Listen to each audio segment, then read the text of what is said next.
Hello everyone, today we're going to implement a circular queue using a linked list. So let's get started.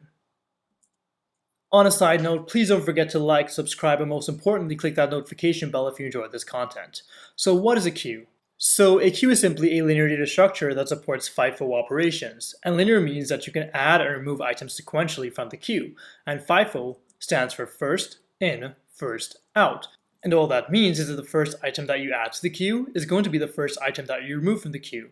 Similarly, the last item that's added to the queue is also going to be the last item that's removed from the queue. Now we're going to use a circular linked list to build our circular queue. So if you're interested in a more in-depth look at circular linked lists, I definitely recommend that you check out my video on that before moving on to this video. Now let's get to the enqueue method. So for our enqueue method, we're going to have a array reference variable that's going to keep track of the last node in our queue. Now, because we're using a circular linked list, we don't need to keep track of the front node in our queue, because as we know, our arrays.next is going to be our front node. So let's see what the enqueue operation looks like.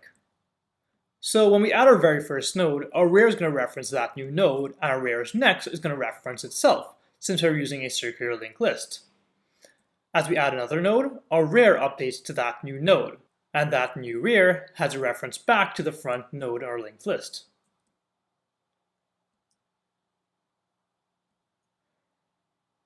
Now let's look at the dequeue operation.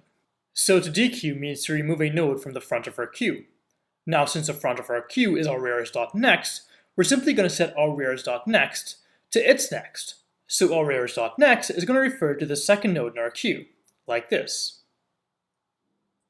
And the same applies for every node except the last node. At the point where our arrays.next is equal to our array, which means that we have exactly one node in our circular linked list, then we can simply set our array back to null to represent that we have no nodes currently in our queue.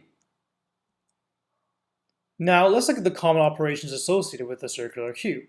Here I'm going to go over 4 common operations: enqueue, dequeue, peek, and isEmpty. Now before we get to those methods, let's see what the actual class structure of a circular queue looks like. Now my class structure for my circular queue is going to look very similar to that of a circular linked list. In fact, it's going to look identical, because we're essentially using the same circular linked list to build our circular queue. So the first thing we have is the array reference variable that, as we know, is going to keep track of the last node in our queue.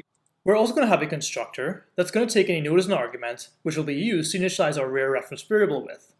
And if the argument to our constructor is not null, we'll simply set its next to itself, so that we can form that circular structure to work with.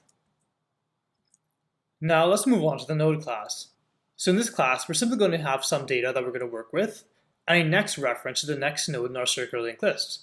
In our constructor, we're going to take in our arguments data and initialize our instance variables data with our arguments data. Now you can initialize your next to null in your constructor, which I'm doing here. However, you don't have to, because our next is already initialized to null outside of our constructor by default. Now let's look at the enqueue method. So in our enqueue method, we're going to take some data that's going to be used to add to our queue. So the first thing we want to do is to create a new node to hold that data. Once that's done, we want to check if our array is equal to null, which means that there are currently no items in our queue. In this case, our array is equal to null. So we'll simply set our ends.next to n to form that circular structure that we spoke about. Then we'll set our array equal to n since it's the only node in our circular queue. Now, if my array was not equal to null, then that would mean that I have more nodes in my queue, and if that were the case, then I'll simply set my new nodes next to refer to the first node in my queue, and set my arrays.next to refer to that new node. I'll simply update my array to refer to that new node like we saw in the illustration. Now, let's look at the dequeue method. So the first thing that I want to do is check if my array is equal to null, meaning that there are no elements in my queue.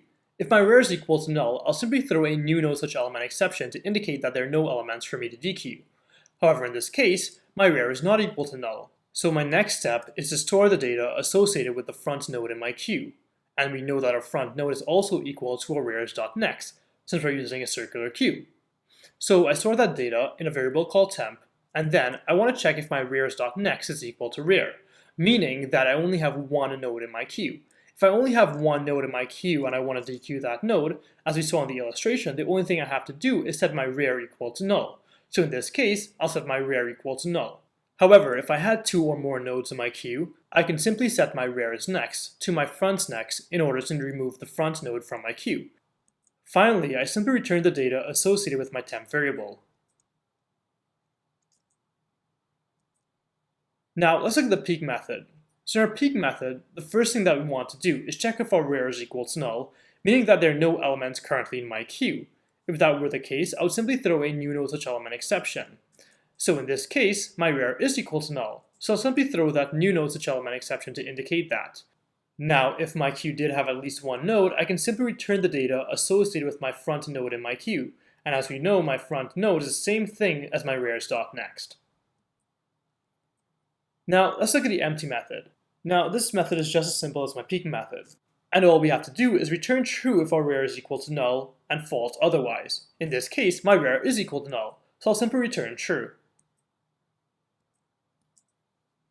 Now, let's take a look at the complexity analysis. So for the time complexity, for my enqueue, dequeue, peek, and isEmpty methods, they're all going to use a constant amount of time, since the number of operations are going to be independent of the size of my queue.